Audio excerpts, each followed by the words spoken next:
Halo, jumpa lagi dengan Opcraft Channel. Oke, kali ini kita akan membahas topik tentang susah nggak sih budidaya kepiting di sistem vertikal ini. Kita akan bahas itu ya, teman-teman. Banyak sekali yang masuk tanya-tanya gitu ya. Oke, namun sebelum kita lanjut, seperti biasa, jangan bosan-bosan ya. Kita akan iklan dulu di belakang ini. Vertical Crab Box Gen 3.1 produksi Surabaya. Oke, kita akan cerita singkat tentang mengulas, nge-review singkat tentang vertical crabnya. Jadi bagian teman-teman udah bosan, bisa di skip, dicepet-cepetin ya sampai masuk ke topiknya. Tapi bagi teman-teman yang pengen tahu lebih lanjut, nah bolehlah disimak, bahkan mungkin sampai nanti tanya gitu ya. Oke, kita akan balik dulu. Nah ini penampakannya, ini yang transparan teman-teman ya, box transparan, walaupun nggak transparan amat sih. Tuh nggak terlalu kelihatan amat ya. Ini lebarnya 40 teman-teman, nah 40 cm, ke belakang 36-37 cm, tingginya sekitar 17-18 cm teman-teman. Ini miring nih kondisinya. Nah, jadi airnya kalau dicabut bisa habis ya. Nah, ini ada untuk skat nanti. Jadi bisa isi 2. Nah, teorinya pabriknya bilangnya begitu ya, bisa untuk 2. Ini cowakan yang pertama untuk air masuk, air bersih. Yang ini cowakan kedua untuk tempatnya air kotor. Ini wujud penampakannya ya. Kualitasnya oke, cukup tebal. Nah, kenapa saya bilang harus oke? Karena ini adalah industri atau bisnis jangka panjang menurut saya, bukan 1-2 tahun, tapi harusnya ini bisnis jangka panjang, sehingga tools Anda investasinya harus tepat guna sehingga awet. Dan ini produksi pabrikan, jadi bukan DIY yang dibikin sendiri-sendiri, tapi ini sudah semua cetakan pabrik. Nah, tampilannya gimana nih wujudnya nih? Nah, kalau terinstall begini teman-teman. Nah, ini yang di tempat saya di teras, jadi kena panas nih. Nah, masih oke juga nih, warna nggak berubah ya. Nah, karena memang kualitasnya oke. Nah, ini kalau ditumpuk ini bisa 7, bahkan pernah saya nganu yang 10 ya, 10 tumpuk kalau punya saya 7, memanjangnya 12 kalau saya ya. Bisa lebih nggak, tergantung cara ngaturnya nanti ya, pompanya dan lain-lain, faktornya banyak biar bisa panjang gitu ya. Ada warna yang biru boxnya, ada yang transparan. Harganya sama, harganya berapa? Langsung japri aja teman-teman nanti ya. Kenapa kok japri sih, kok nggak langsung diomong aja? Ya karena bisa jadi harga ini kan berubah-berubah ya. Nah daripada nanti revisi dan lain-lain, dah mending japri aja sekaligus kenalan, bangun silaturahmi. Oke? Oke deh ya. Kita langsung lanjut kembali ke topik utamanya. Apakah sulit atau tidak budidaya kepiting di sistem vertikal? Saya ngomong ini lagi-lagi ya, bukan bermaksud menggurui atau sok tahu, sok pinter, sok ini enggak. Ya, karena banyak yang tanya. Jadi ya, daripada saya jawab satu-satu, saya coba izin bikin video. Bisa bener, bisa enggak, bisa setuju, bisa enggak, itu relatif teman-teman. Jadi nggak perlu diperdebatkan ya. Yang suka ya di jempol aja, yang nggak suka di jempol ke bawah. Ya kita, kalau ada yang merasa lebih tahu, mohon bantuannya untuk di komen biar kita sama-sama belajar gitu ya. Nah, susah apa enggak? Jawabannya adalah lagi-lagi relatif ya, tergantung. Kalau yang sudah tahu, sudah paham semua, sudah running banyak, sudah running lama, sorry, harusnya tidak sulit. Tapi bagi teman-teman yang baru mulai atau sama sekali nggak tahu, ya pasti sulit.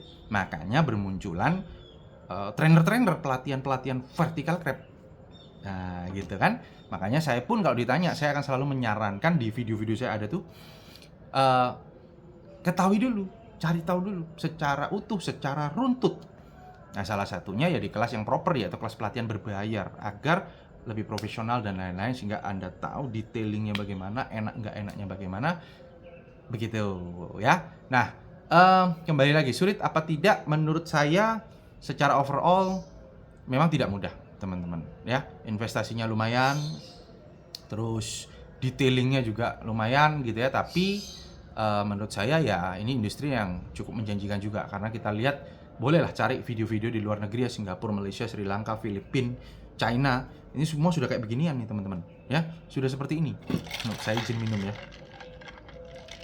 Nah jadi di luar sana sudah seperti itu, dan kita belajar dari sebelum-sebelumnya atau hal-hal yang lain. Indonesia ini kan pada umumnya sering ketertinggalan gitu. Kita ketinggalan informasi, ketinggalan action dan lain-lain dari tetangga-tetangga kita, negeri-negeri lain. Namun menurut saya itu adalah hal yang positif, hal yang asik sebenarnya. Ya kan kita tinggal ATM aja, amati, tiru, modifikasi. Jadi sebenarnya saya tahu ini pun juga dulu 3 tahun lebih yang lalu juga dari China, saya lihat di YouTube gitu ya, saya cari-cari, ternyata loh ada ya kepiting bisa dibeginiin gitu loh. Padahal kan negara kita ya penghasil kepiting yang gede banget, salah satu penghasil kepiting terbesar di dunia, yaitu Indonesia. Ya, mulai dari Aceh sampai ke Papua gitu ya. Nah, tinggal sekarang bagaimana kita memahami itu, bagaimana kita menerapkan ini. Dan menurut saya ini masih banyak PR untuk vertikal karena baru booming ya 2-3 tahun terakhir kali ya. Baru booming dan menurut saya masih banyak PR-nya, masih banyak yang perlu dipelajari, tapi menarik juga. Artinya kan biasanya bisnis yang siapa duluan yang melakukan dengan benar, biasanya yaitu yang menguasai nantinya gitu ya. Nah, jadi menurut saya asik-asik aja. Tapi sulit nggak? Sulit teman-teman gitu ya, sulit teman-teman. Bagi teman-teman yang belum tahu, belum memulai. Contoh cari bahannya aja nggak mudah gitu ya. Cari kepiting atau bahan atau bibit yang untuk dimasukin ke sini, baik itu bibit soka ataupun bibit pengemukan. Itu kalau kita nggak punya channelnya, ya bisa jadi terjerumus dapat harga yang mahal, bisa jadi kita dapat kualitas yang nggak bagus gitu ya, tidak sesuai spek yang kita mau misalnya. Jadi pingin STI setengah isi, ternyata dapat yang KS kosongan nih, kosong banget kayak baru molting gitu. Wah, ya kan repot juga, jadi jauh lebih lama dan potensi kematiannya lebih tinggi. Nah kayak gitu-gitu teman-teman. Dulu di awal ya saya juga kesulitan ya, belum kenal sana sini, tapi by the time kita jalan ya kita kenal, bohongin sana bohongin sini, ya terjerumus ke sana, terjerumus ke sini, ya akhirnya ketemulah supplier ini, ketemulah teman-teman ini. Nah akhirnya bisa saling bantu. Nah sehingga memudahkan kita untuk mendapatkan bahan gitu ya. Kalau saya kan di Soka nih, jadi memudahkan kami untuk mendapatkan bahan sesuai spesifikasi yang kami mau. Nah itu kan butuh waktu nih, makanya saya selalu menyarankan kalau memang ada seseorang gitu ya, ada orang atau apa yang mau membuka semuanya, mengajari, ada grupnya, ada networknya, ya itu. Nah itu bisa membantu teman-teman mempercepat proses di depannya gitu kan. Jadi nggak perlu berdarah-darah dulu gitu kan, sudah bisa diberikan gambaran semua, ini enaknya, ini nggak enaknya, flow-nya kayak begini dan lain-lain gitu. Jadi memang agak sulitnya apa sih, jadi bahannya itu adalah rata-rata masih tangkapan alam teman-teman gitu ya. Bahannya itu masih tangkapan alam, bukan hasil budidaya, bukan hasil dia beranakin begitu, tapi rata-rata masih, setahu saya ya, itu tangkapan alam. Nah yang namanya tangkapan alam ini kan bisa beda-beda, kloter pertama dengan kloter kedua nantinya itu bisa beda, walaupun dari nelayan atau supplier yang sama, tapi bisa jadi beda. Kita nggak tahu tuh seberapa tua tuh kepiting usianya, kondisinya yang detailingnya seperti apa, makanan sebelumnya bagaimana.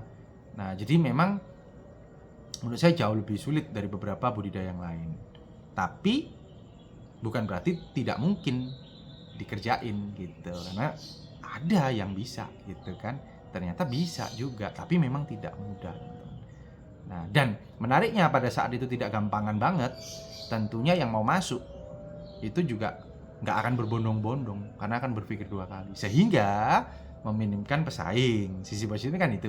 Tapi pada saat terlalu mudah, semua berbondong-bondong main, ujung-ujungnya nanti ya perang harga, repot juga, bisnis cari profit malah hancur-hancuran, jadinya cari capek gitu teman-teman. Jadi cukup unik industri ini, tapi endingnya adalah produk yang kita hasilkan dari sini ini kan sudah jelas pasarnya, sudah jelas marketnya, sudah ada di video sebelumnya, sudah saya upload. Jualnya kemana, mudah apa enggak jualnya. Kalau jualnya lebih gampang daripada budidayanya. Makanya saya bilang di video ini mudah bagi teman-teman yang sudah melewati banyak hal, mungkin punya privilege ya, dekat dengan sumber pakan, dekat dengan sumber bibit, dekat dengan sumber air, sehingga investasinya nggak terlalu gede, langsung segera mulai bisa dan lain sebagainya. Tapi bagi kawan-kawan yang di luar hal itu, yang seperti saya misalnya ada di kota Surabaya nih, di tengah pemukiman, di perumahan gitu ya, ya tentunya tidak mudah dari banyak hal, mulai dari investasi boxnya, mengkondisikan tempatnya, terus dapetin bibitnya atau bahannya itu tadi, pakannya, waduh, airnya. Ini tidak mudah teman-teman gitu ya, butuh effort. Nah untuk mengeluarkan angka investasi yang lebih gede itu kan juga tidak mudah gitu ya. Beda sama kalau kita mengeluarkan sedikit gitu, biayanya kan mudah. Jadi itu jawabannya teman-teman ya, mutar-muter. Semoga ada gambaran gitu ya. Tidak mudah memang, tapi bukan berarti itu mustahil. Nah, gitu ya. Dan tetap ada menariknya. Kan selalu menurut saya itu adil ya. Ada enak, ada nggak enak. Nggak melulu enak semua. Contoh kayak misalnya kami di tengah kota nggak enak begini ya. Susah semua, mahal gitu. Tapi kita ini kan dekat dengan buyer. Dekat dengan buyer, dekat dengan teman-teman, misalnya saudara kenalan, tetangga, dan lain-lain. Contoh kayak saya di Surabaya gitu ya. Kita mau cari orang awam nih ya, mau masak kepiting nih misal. Hari Sabtu, wah masak untuk keluarga misalnya. Bisa masak nih kebetulan. Nah, mau cari kepiting ukuran 700 gram di kota Surabaya, itu nggak gampang teman-teman. Apalagi cuma ngecer 1 ekor 2 ekor. Waduh, itu nggak gampang teman-teman. Bukan berarti tidak ada ya, tapi tidak mudah menemukannya. Yang banyak yang kecil-kecil. Apalagi misal di pasar-pasar tuh banyak kecil-kecil. Apa gede-gede susah teman-teman. Nah, pada saat kita bisa pelihara itu, nah ini kan pasarnya nih. Ya, marketnya, gayung bersambut. Gitu teman-teman ya. Jadi lagi-lagi susah atau tidak relatif ya, tergantung juga kondisi kita. Makanya saran saya seperti di video saya yang apa ya judulnya ya, tonton ini dulu sebelum Anda terjun ya, 7 menit gitu ya. Nah itu kita bisa bahas panjang sekali, perihal masalah susah atau tidak susahnya gitu ya. Oke, mungkin sampai di sini. Bagi teman-teman yang belum subscribe, mohon dukungan untuk subscribe-nya. Thank you.